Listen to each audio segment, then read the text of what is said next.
What's up guys, Chance here, and welcome back to another episode of my Modern Warfare Camo Guide series. This is a new series where I break down exactly which attachments you should be using for each camo to help make that grind as easy as possible. Before we get into it, I do stream on Wednesday and Sunday nights at 7:30pm Australian Eastern Time over on Twitch, so if you're interested in continuing the conversation in real time, swing on over and hit that follow button. In today's episode, we're taking a look at the SKS Marksman Rifle. When first using the SKS, you'll be able to start accruing the spray paint camos, and you'll need 250 kills to complete all 10 of these. At level 8, you'll unlock the woodland camos, which you'll need headshots for.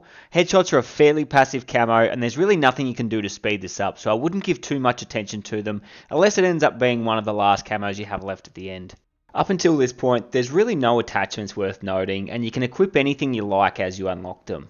But at weapon level 14, you'll be able to start recording crouch kills. I would recommend against moving around the map in a crouch position because it's far too slow. Instead, get into the habit of crouching just as you're getting into a gunfight. While at this point there's no attachments you can equip to help out at all with crouch kills, I would recommend the following loadout regardless. The FTAC landmark barrel will extend your range a little bit. The Commando foregrip will mostly help with idle sway, which will help you line up your shots at a longer distance.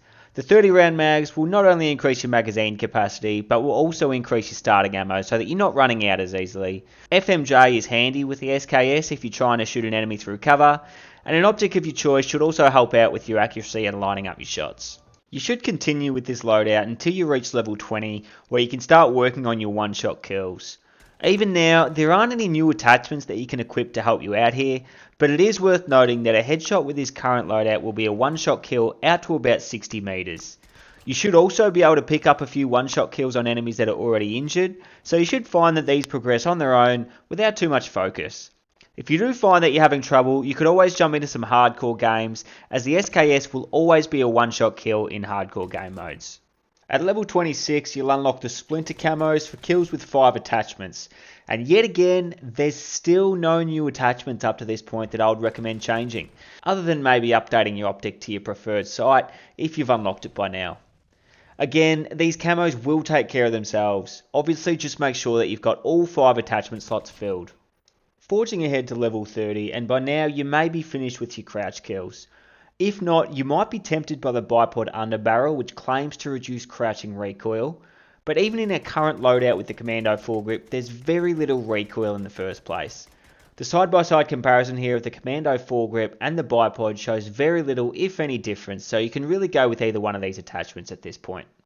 At level 32, you unlock the Topo camos, which you'll need long shots to complete. As soon as you unlock the long shot camos, the loadout you're still running with at this point is already the best setup you can have to help you with this camo. Let's compare the base stats of the SKS with our current loadout to show you how the current attachments will help you with those long shots.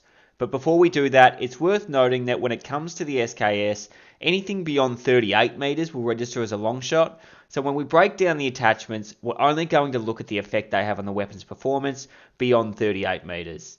It's also worth noting that without the Recon weapon perk, enemy nameplates are visible to a distance of 50 meters. A quick note here, if you're only hitting upper torso shots, the SKS will always be a 2-shot kill, no matter what distance you're at and regardless of which attachments you have equipped. The SKS with no attachments will be a 1-shot headshot out to 51 meters. If you're still working on those one-shot kill camos, pay special attention to our headshot ranges as we move through the different attachments here, as this will obviously help you extend the range at which you can pick up a one-shot kill. As I mentioned, it will be a 2-shot kill to the upper torso at all ranges.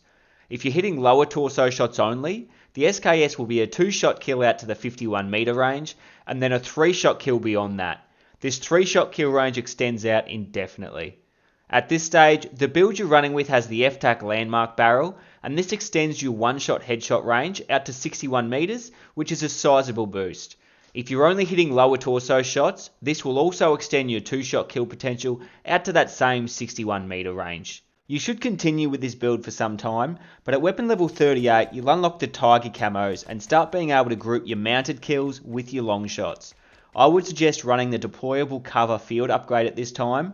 That way, if you're situated in a nice, high traffic, long line of sight position, you can deploy your cover and mount up so that you're progressing both your mounted kills and your long shot kills at the same time.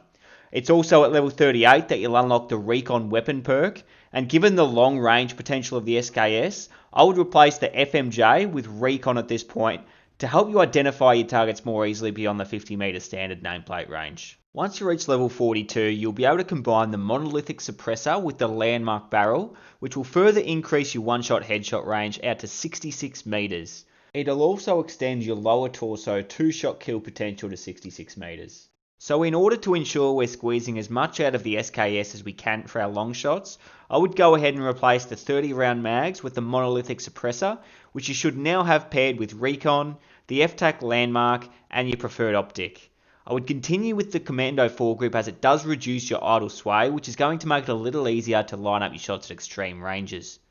At level 44, you'll gain access to the Stripes Camo, which you need double kills to complete. If you're sticking to high traffic, long line of sight areas, you should be able to progress this without giving it too much focus at this point. Finally, if you reach level 45 and you're still working on your long shot kills, you can swap out the FTAC landmark for the 22-inch FSS barrel, which is going to give you a crazy one-shot headshot range out to 73 meters. My graph only extends to about 66 meters, which gives you a good indication of how big of a one-shot kill potential you have here. It will also mean that even if you're only hitting lower torso shots, this will still be a two-shot kill right out to 73 meters. If you finish your long shot and mounted kills fairly early, at this point I would switch up your loadout quite a bit to help you move around the map a little easier and become a bit more competitive in those mid-range gunfights. Once you've finished with the long shot camos, I would go with the FTAC landmark barrel, which is a good middle ground that extends your range to a decent point, but only minimally increases your aim down sight time, unlike the 22-inch barrel that hurts this quite a bit.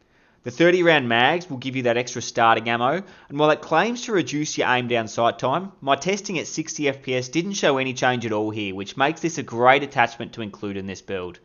The monolithic suppressor will extend your range that little bit extra while helping you stay off the radar. The tac laser will give you a really quick aim down sight time, helping you to get that first shot off on target really quickly, and I would round out this build with your preferred optic.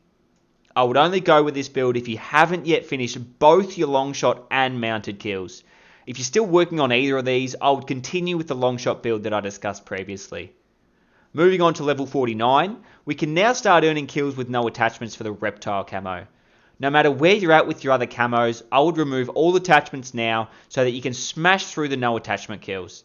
Even if you've got other camos that haven't been completed yet, you'll be able to rack up plenty of long shot, mounted and crouch kills while using no attachments, so you're better off having these kills count towards the no attachment camos as well.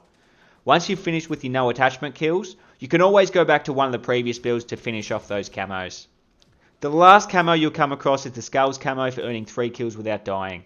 This is another passive camo that you won't need to focus on at all, so just continue working on any of the camos we have a dedicated build for. Once you've finished your crouch, one shot kill, long shot, mounted and no attachment camos, all that's left is the passive camos to work through. As you work through these, I would recommend a build like the one we just spoke about, which just allows you to be a little bit more aggressive in your playstyle. And that just about wraps up the video. If you've watched the whole thing, I'd really just like to thank you for doing so. These videos take a really long time to put together, but it only takes 2 seconds to hit the like button, so if you could do that for me, I'd really appreciate it. If you haven't already, make sure you subscribe so you don't miss my next camo guide, and let me know down in the comments which weapon you'd like me to break down next. Thanks so much for watching, and I'll catch you guys later.